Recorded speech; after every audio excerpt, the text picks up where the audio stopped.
Good evening বন্ধুরা, আজ হলো 22 মে শুক্রবার। আজকের সন্ধ্যার বিশেষ বিশেষ খবর হলো ঘোষিত 24 বিদেশির মামলার ফের শুনানি, সুপ্রিম কোর্টের নির্দেশ। রাজ্যের বিদেশি ট্রাইব্যুনালকে বিদেশি ঘোষিত 24 জন ব্যক্তির মামলার পুনরায় শুনানির নির্দেশ দিয়েছে দেশের সর্বোচ্চ আদালত। শুধুমাত্র সন্দেহের ভিত্তিতে একতরফাভাবে আসামের বাসিন্দাদের বিদেশি ঘোষণা করার ঘটনাকে আদালত কড়া ভাষায় সমালোচনা করেছে। বিচারপতি বিক্রমনাথ এবং বিচারপতি সঞ্জয় মেহতার ডিভিশন বেঞ্চ সংশ্লিষ্ট ব্যক্তিদের আবেদন শুনানির পর এই নির্দেশ জারি করে। মামলার সঙ্গে যুক্ত আইনজীবী আদিল আহমেদ সংবাদ মাধ্যমকে জানান, যেসব ক্ষেত্রে অভিযুক্ত ব্যক্তিরা নিজেদের নাগরিকত্ব প্রমাণের যথেষ্ট সুযোগ পাননি অথবা শুনানি সম্পূর্ণ হওয়ার আগেই তাদের বিদেশি হিসেবে ঘোষণা করা হয়েছিল, সেই ধরনের 24টি মামলার শুনানি নতুন করে শুরু করার নির্দেশ দেওয়া হয়েছে বিদেশি ট্রাইব্যুনালকে। আইনি পরিভাষায় একে রিমান্ড ব্যাক করা বলা হয় বলে উল্লেখ করেন তিনি। উল্লেখ্য, বিদেশি ঘোষিত এই 24 জনের তালিকায় 2 জন হিন্দু ধর্মাবলম্বী ব্যক্তি রয়েছেন। তারা বাংলাদেশ থেকে এলেও নাগরিকত্ব সংশোধনী আইনের মাধ্যমে ভারতীয় নাগরিকত্ব পাওয়ার সুযোগ থাকতে পারে বলে জানানো হয়েছে। অপরদিকে ইউসিসি বিল ঘিরে এনডিএর রণকৌশল, বৈঠকে দীর্ঘ আলোচনা। প্রস্তাবিত ইউনিফর্ম সিভিল কোড বিলকে সামনে রেখে আসামে এনডিএ বিধায়ক দলের গুরুত্বপূর্ণ বৈঠক অনুষ্ঠিত হয়েছে।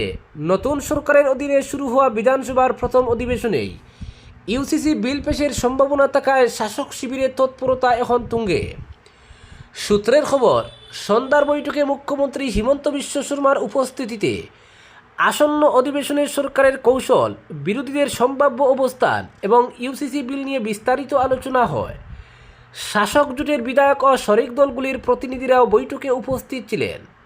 মুখ্যমন্ত্রী ইতিমধ্যে ইঙ্গিত দিয়েছেন, চলতি অধিবেশনে ইউসিসি বিল বিধানসভায় উত্থাপন ও পাশ করানোর লক্ষ্যে এগোচ্ছে সরকার। বিজেপির নির্বাচনী প্রতিশ্রুতির অন্যতম গুরুত্বপূর্ণ বিষয় ছিল এই ইউসিসি। সেই প্রতিশ্রুতি পূরণ করতেই দ্রুত পদক্ষেপ নেওয়া হচ্ছে।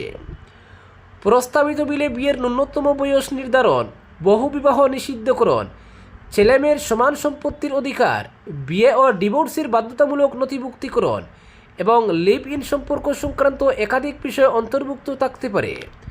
তবে সরকার স্পষ্ট করেছে, ধর্মীয় আচার অনুষ্ঠান, নামাজ, বিয়ের ধর্মীয় রীতি কিংবা বিভিন্ন সম্প্রদায়ের নিজস্ব প্রথায় হস্তক্ষেপ করা হবে না। এছাড়াও পাহাড় ও সমতলের উপজাতি সম্প্রদায়কে ইউসিসির আওতার বাইরে রাখার সিদ্ধান্ত নেওয়া হয়েছে। এদিকে বিধানসভার প্রথম দিন থেকেই ইউসিসি ইস্যুতে সরব হয়েছে বিরোধী শিবির। কংগ্রেস সহ একাধিক বিরোধী দল ইতিমধ্যেই জানিয়ে দিয়েছে, ধর্মীয় ও ব্যক্তিগত আইনে হস্তক্ষেপ করা হলে তারা তীব্র বিরোধিতা করবে। ফলে চলতি অধিবেশনেই শাসক ও বিরোধীদের সংঘাত আরও তীব্র হওয়ার সম্ভাবনা তৈরি হয়েছে। অপরদিকে দেশে মারাত্মক রূপ নিয়েছে সাইবার জালিয়াতি। প্রতারকরা পুলিশ, সিবিআই, কাস্টমস বা সুপ্রিম কোর্টের ভুয়ো অফিসার সেজে ভিডিও কলের মাধ্যমে মানুষকে ভয় দেখিয়ে ঘন্টার পর ঘন্টা বন্দি বা ডিজিটাল অ্যারেস্ট করে রাখে। তেমনই একটি চক্র বুতুড়ে সিম ব্যবহার করে দেশের 13 রাজ্য থেকে 101 কোটি টাকা লুট করেছে বলে অভিযোগ। শেষ পর্যন্ত তেলেঙ্গানা পুলিশের অপারেশন অক্টোপাসে শায়েস্তা অপরাধীরা 13 রাজ্যের 63 জনকে গ্রেপ্তার করা হয়েছে। পুলিশ সূত্রে খবর, অপরাধ চক্র চালাতে 1164টি সিম ব্যবহার করা হয়েছিল। সিম সংক্রান্ত একাধিক অভিযোগ জমা পড়ছিল। দীর্ঘদিন ধরে সেই মামলাগুলিতে গোপনে তদন্ত চালানোর পরেই অপারেশন অক্টোপাসের সিদ্ধান্ত নেওয়া হয়। সেই মতো অভিযান চালানো হয় কর্ণাটক, উত্তরপ্রদেশ, মহারাষ্ট্র, অন্ধ্রপ্রদেশ, গুজরাট, হরিয়ানা, তামিলনাড়ু, উড়িষ্যা, তেলেঙ্গানা, মধ্যপ্রদেশ, দিল্লি এবং পশ্চিমবঙ্গে। গ্রেফতার করা হয়েছে 60 জনকে। তাদের কাছ থেকে 544টি সিম উদ্ধার করা হয়েছে। সাধারণত ব্যাংক জালিয়াতিতে কাজে লাগানো হয় বুতুড়ে সিম।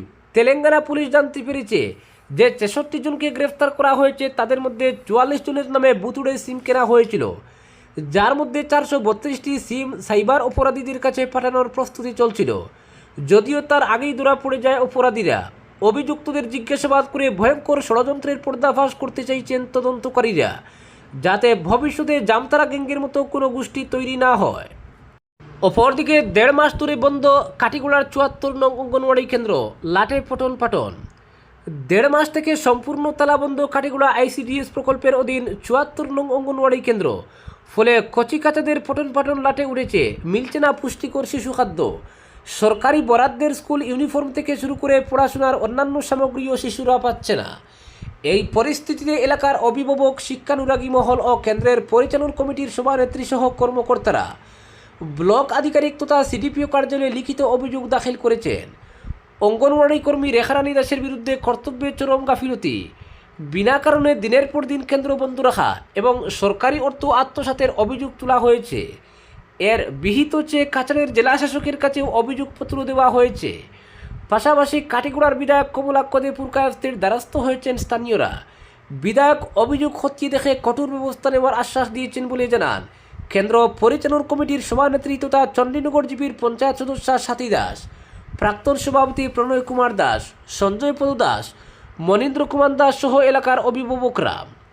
তাদের আরও অভিযোগ, রেখারানী দাস অঙ্গনওয়াড়ি কেন্দ্রটিকে নিজস্ব সম্পত্তি বানিয়ে মর্জিমাফিক পরিচালনা করছেন।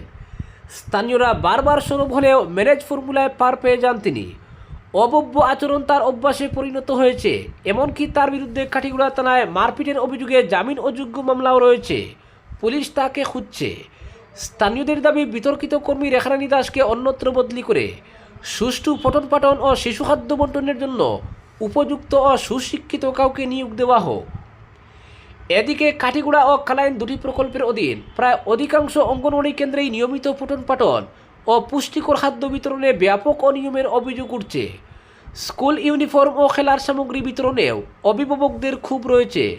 ফলে সমাজ কল্যাণ বিভাগের আইসিডিএস প্রকল্পের কর্মকর্তাদের কেন্দ্রগুলি নিয়মিত পরিদর্শন এবং কর্তব্যে গাফিলতি করা কর্মী সহায়িকা ও সুপারভাইজারদের বিরুদ্ধে কঠোর পদক্ষেপ নেওয়ার দাবি জানিয়েছেন অভিভাবক ও শিক্ষানুরাগী মহল। অপরদিকে রাতাবাড়িতে অগ্নি নির্বাপক কেন্দ্রের জমি জবরদখলের অভিযোগ প্রতিবাদে সরব স্থানীয়রা। খাস জমি উদ্ধারে যখন রাজ্য জুড়ে প্রশাসনের উচ্ছেদ অভিযান অব্যাহত, ঠিক সেই সময় দক্ষিণ করিমগঞ্জের রাতাবাড়ি অঞ্চলে অগ্নি নির্বাপক কেন্দ্রের জন্য বরাদ্দ সরকারি জমি জবরদখলের অভিযোগকে কেন্দ্র করে ব্যাপক চাঞ্চল্যের সৃষ্টি হয়েছে।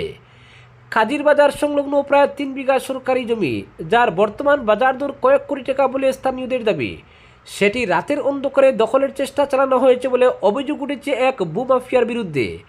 এই ঘটনাকে কেন্দ্র করে গোটা রাতাবাড়ি অঞ্চলে তীব্র উত্তেজনা বিরাজ করছে। জানা গেছে, দীর্ঘদিন ধরেই কাজির বাজার ও সংলগ্ন এলাকায় একটি পূর্ণাঙ্গ অগ্নি নির্বাপক কেন্দ্র স্থাপনের দাবি জানিয়ে আসছিলেন এলাকার বাসিন্দারা। দক্ষিণ করিমগঞ্জের প্রাক্তন বিধায়ক তথা তৎকালীন মন্ত্রী সিদ্দিক আহমেদের উদ্যোগে একসময় রাতাবাড়ি থানায় একটি অগ্নি নির্বাপক কেন্দ্র চালু করা হয় এবং সেখানে 2টি দমকল গাড়িও দেওয়া হয়েছিল। কিন্তু পরবর্তীতে জায়গার অভাব দেখিয়ে সেই গাড়ি দুটি অন্যত্র সরিয়ে নেওয়া হয় বলে অভিযোগ। পরবর্তীতে আলিপুর জেলা পরিষদের প্রাক্তন সদস্য হেলাল আহমেদ খান দীর্ঘ প্রচেষ্টার মাধ্যমে কাজির বাজার সংলগ্ন সরকারি খাস জমিটি অগ্নি নির্বাপক কেন্দ্র স্থাপনের জন্য আনুষ্ঠানিকভাবে বরাদ্দ করিয়ে আনেন। স্থানীয়রা জানিয়েছেন, তৎকালীন মুখ্যমন্ত্রী সর্বানন্দ সোনোয়াল এবং মুখ্যমন্ত্রী ডক্টর হিমন্ত বিশ্ব শর্মার সুপারিশ সংবলিত স্মারকপত্র জমা দেওয়ার পর সংশ্লিষ্ট বিভাগীয় কর্তৃপক্ষ জমিটির সার্ভেও সম্পন্ন করে এমনকি প্রায় 4 কোটি টাকার ভবন নির্মাণের অনুমোদনও মঞ্জুর হয়েছিল বলে দাবি এলাকাবাসীর। কিন্তু পরিকল্পিতভাবেই অগ্নি নির্বাপক কেন্দ্রের প্রকল্পটি অন্যত্র সরিয়ে দেওয়ার উদ্দেশ্যে সম্প্রতি জমিটি দখলের অপচেষ্টা শুরু হয়। স্থানীয়দের দাবি, মঙ্গলবার গভীর রাতে এক ভূমাফিয়া কয়েকজন দুষ্কৃতীকে নিয়ে অগ্নি নির্বাপক কেন্দ্রের জন্য বসানো সরকারি সাইনবোর্ড খুলে ফেলে এবং টিনের বেড়া দিয়ে জমি জবরদখল নেওয়ার চেষ্টা চালায়। এই ঘটনার খবর ছড়িয়ে পড়তেই বুধবার সকাল থেকে উত্তেজনা ছড়িয়ে পড়ে গোটা এলাকায়। বৃহস্পতিবার সকালে শতাধিক স্থানীয় মানুষ ঘটনাস্থলে জড়ো হয়ে বিক্ষোভ প্রদর্শন করেন এবং জবরদখলের উদ্দেশ্যে তৈরি হওয়া টিনের বেড়া ভেঙে ফেলেন। এলাকাবাসীরা জানান, দীর্ঘ আন্দোলনের ফসল হিসেবে বরাদ্দ হওয়া সরকারি জমি কোনোভাবেই ব্যক্তিবিশেষের হাতে তুলে দেওয়া যাবে না।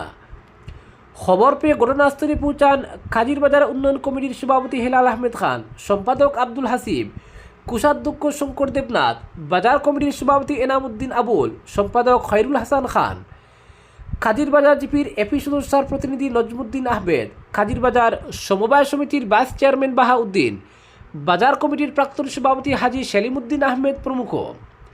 তারা ক্ষোভ প্রকাশ করে বলেন, সরকার পাহাড় অঞ্চলে সরকারি খাস জমি উদ্ধারের নামে সাধারণ মানুষের ঘরবাড়ি উচ্ছেদ করছে, অথচ কাজির বাজারের এই মূল্যবান সরকারি জমি, যা জনগণের দাবি ও আন্দোলনের ভিত্তিতে অগ্নি নির্বাপক কেন্দ্রের জন্য বরাদ্দ হয়েছে, সেটি ভূমাফিয়াদের হাতে তুলে দেওয়ার চেষ্টা চলছে। রাতাবাড়ির মানুষ তা কখনো মেনে নেবে না। আজকের বিশেষ সংবাদ এখানেই সমাপ্ত।